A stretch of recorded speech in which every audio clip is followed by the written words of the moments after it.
Hello, my darling, and welcome to the hunt for the Elder God Cthulhu. Chapter 1. The Price of Passage. I stepped onto the sea-worn dock, each plank groaning underfoot like a warning too old to heed.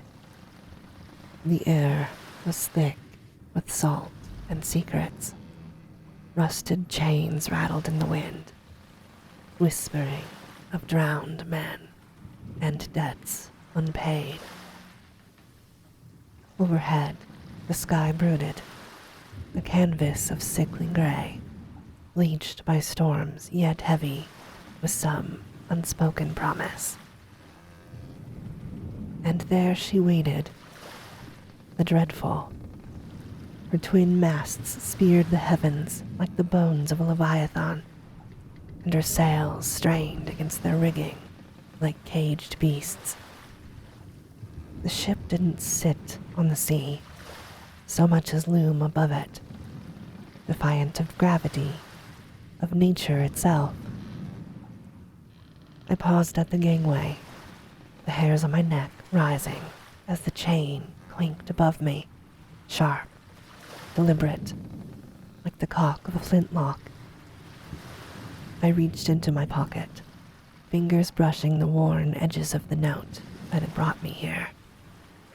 The Hidden Harpy had been loud that night, filled with ale-breathed sailors and the dull solitude of forced laughter.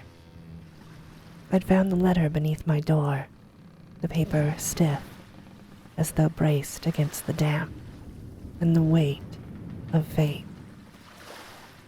My lips moved silently as I reread it for the 6th, 7th time. Demonic clouds, uppiled in chasmy reach, of soundless heaven, smothered the brooding night. And then, her voice. A voice like silk dragged across embers murmured behind me. "You're here." I turned, and there she was, Mistress Midnight. She stood closer than she should have, and yet not close enough. Her presence was invasive, intoxicating. Heat radiated from her skin despite the wind, and her raven black hair moved like a living thing, twisting, dancing on unseen currents, a few errant strands brushing the side of my neck like a lover's breath. Her coat hung from one shoulder with casual dominance, revealing a hint of something tighter, darker beneath. Her boots laced all the way up her thighs, but it was her eyes that undressed me, coal black, with the barest rim of silver, like moonlight on the edge of a blade. She smelled of sea salt and storm-warmed skin, of danger, of something sacred and sacrilegious all at once.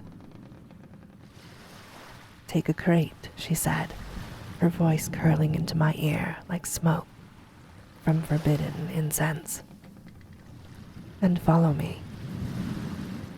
I didn't dare disobey her. The crate was heavier than I expected, and warm, not with sunlight, but something else. I clutched it tightly, careful not to stagger as I stepped onto the gangplank. The dreadful rocked beneath me, her groan matching that of the dock, and I swore I felt the ship breathe. Around us, the harbor boiled with life. Men shouted over the slap of waves. Gulls cried like warning sirens, and brine stung my lips. But none of it mattered. Only her. The mistress moved ahead of me, not walking so much as gliding. each footfall precise, predatory. Her coat flared with the wind, revealing flashes of sculpted black leather beneath. A blade hung from her hip, humming faintly, as though speaking in a tongue I could not hear. Somehow, I felt it. She stopped at the quarterdeck, turning just enough that her profile caught the light. "You're the last," she said, not with disappointment, but possession. Her gaze raked over me again, and my skin prickled like it had been seen in its entirety. "Your bunk is below," she said simply. Then she paused. Something in her shifted. A slow smirk curled her lips as she looked over her shoulder. "Our first port is Inmouth." The name struck like a bell toll. Cold, final. My hands tightened around the crate. "Why there?" I asked, though my voice came out more as a breath than a question. She rolled a slip of parchment from her coat, eyes flitting across it, as if reacquainting herself with prophecy. "Because the dread pirate Lovecraft gave me his secrets," she whispered. Her voice dropped into something reverent, dangerous. The words hit me harder than they should have. My breath caught, a flutter deep in my chest. There was madness in her gaze, yes, but there was clarity too, and something else. Power. She stepped closer, her boots nearly brushing my toes. Our breath mingled in the salty air. "What secrets?" I asked. My mouth was dry. Her smile deepened, and in her eyes, for just a flicker, I saw rage. Vast, ancient, holy. Then it was gone. She rolled up the parchment and tucked it away gently, as if sealing a spell. "Follow," she said. I did. Of course I did. My bunk groaned in time with the ocean, the wood beneath me flexing like the ribs of a slumbering god. I lay back, arms behind my head, staring at the low ceiling as shadows swayed with the lantern's flame. Barzai. The name was a wound, a whisper, a curse I couldn't shake. We had been friends once, more than friends. Brothers bound, not by blood, but by obsession. The same dark pull that had drawn us both to the cliffs of Ulthar and the starlit rites of forgotten faiths. He had vanished atop Hothig Cloth, chasing whispers and star-mad prophecies, daring to step where no man should. I should have gone with him, but I didn't. I'd seen the madness flicker in his eyes, fevered, hungry. His journals had been incoherent by the end, gods with names that slithered across the tongue, diagrams inked in rust that pulsed when I stared too long. And I stole them. Not out of greed, but need. Barzai had gone where I could not follow, and I needed to understand why. Now I was here, on the Dreadful, and the Mistress. She was chasing the same hunger, maybe even feeding it. I turned on my side, the mattress beneath me damp with sea air and something older. My fingers brushed the pouch beneath my coat. where Barzai's final sketch lay folded, like a wound. What did the mistress want in Innsmouth? And how much did she already know? The scream of iron on wood jolted me upright. The ship had come alive with motion, crates slamming, boots pounding overhead. Voices barked orders through the rising din. I grabbed my rifle and bolted up the narrow stairwell, the deck already slanting beneath my bare feet. The mistress stood at the helm, her voice cutting through the chaos like lightning. Her coat flared behind her, raven hair alive in the wind. "Raise the main," she snarled. "Loosen the lines. Do it now." Her crew rushed to obey, hands calloused and fast. The anchor groaned as it was wrenched up. One sailor kicked the gangplank free, and it splashed into the black water below. But that wasn't what stopped my breath. The mob had gathered on the docks.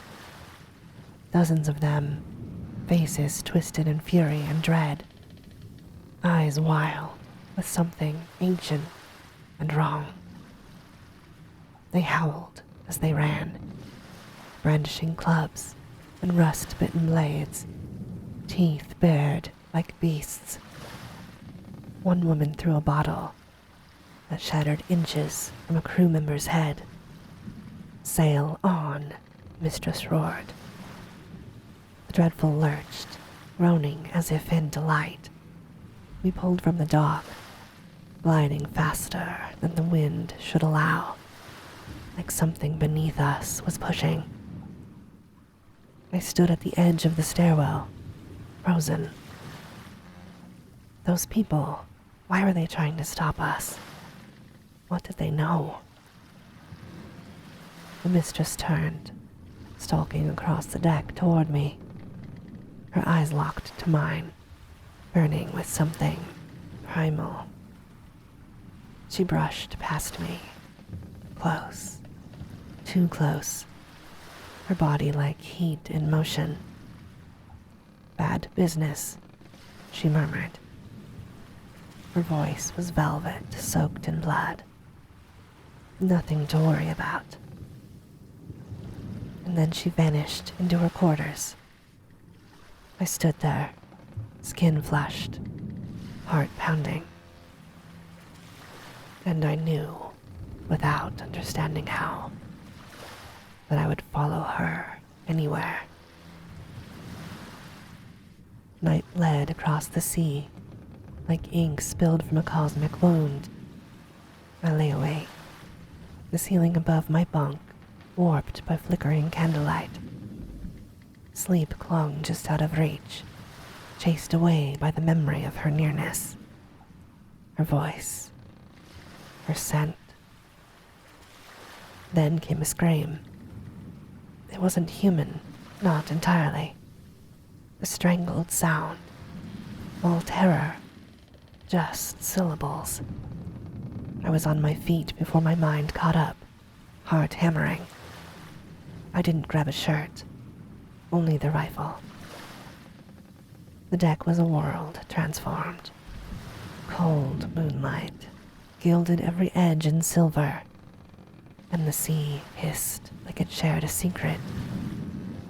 I emerged at the forecastle, barefoot, breath steaming in the cold, and stopped dead. There, on the upper deck, a man stood naked, trembling on the ledge above the quarterdeck, his arms pinned by 4 crewmates who held him like an offering. His scream split the night again, a high, raw sound that tore something loose inside me. The mistress emerged from her quarters like an invocation answered. Her hair was a living storm, her blade already in hand. She moved with solemnity, slow, ceremonial. When her gaze swept the crew, they fell into reverent silence. Even the condemned man grew quiet. She brought the blade to her red lips.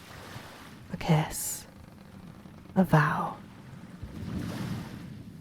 It shimmered with light not of this world.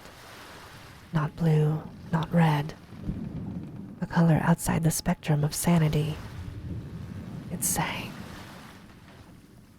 She turned to us, her voice low and rich. You were not chosen by accident. Each word hung like incense in the air.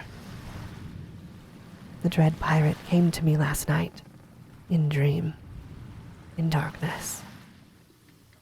He whispered of a map, of a second clue. But dreams demand tribute. The crew did not flinch. I tried to speak, to move. I could not. The other gods do not share, she continued, eyes glinting like obsidian stars. They hoard, and they believe mortals unworthy of their truths. Her gaze found me again, pinned me in place. My breath caught. She raised her sword, not to strike, but to offer. And then, with impossible precision, she threw it. The blade spun through the air, humming its alien tune, and struck true. The naked man fell forward, his head left behind. A soft thump, a wet collapse. The scream that followed wasn't his. It came from the sky. The air shimmered and tore, and through the rupture came fire. Valkyrie. They descended like vengeance made flesh, wings of living flame, eyes sharp as scattered mirrors, hair black as void. Beautiful, terrible, bare and unashamed, clad in only fire and purpose. They landed with the weight of judgment and fell upon the body, ripping, feasting, devouring. I covered my ears, but it wasn't enough. Their shrieks pealed against the inside of my skull, each one a note of some great celestial requiem. And then, silence. Only bone remained. The mistress knelt by what was left, brushing soot and ash from a rib. She removed the red bandana from her hair and wrapped the bone as though cradling something sacred. She turned to the men, voice sharp once more. Dispose of what remains. The sea will take him. They obeyed. Then she came to me, close again, always too close. She stepped to the side of me, like a cat marking her territory. Our shoulders nearly touched. You have a choice, she whispered, her voice velvet. When we reach Inmouth, you'll tell me how you knew Barzai. She paused. Or you'll find me the next sacrifice. And then she was gone, a shadow swallowed by deeper dark into the stairwell.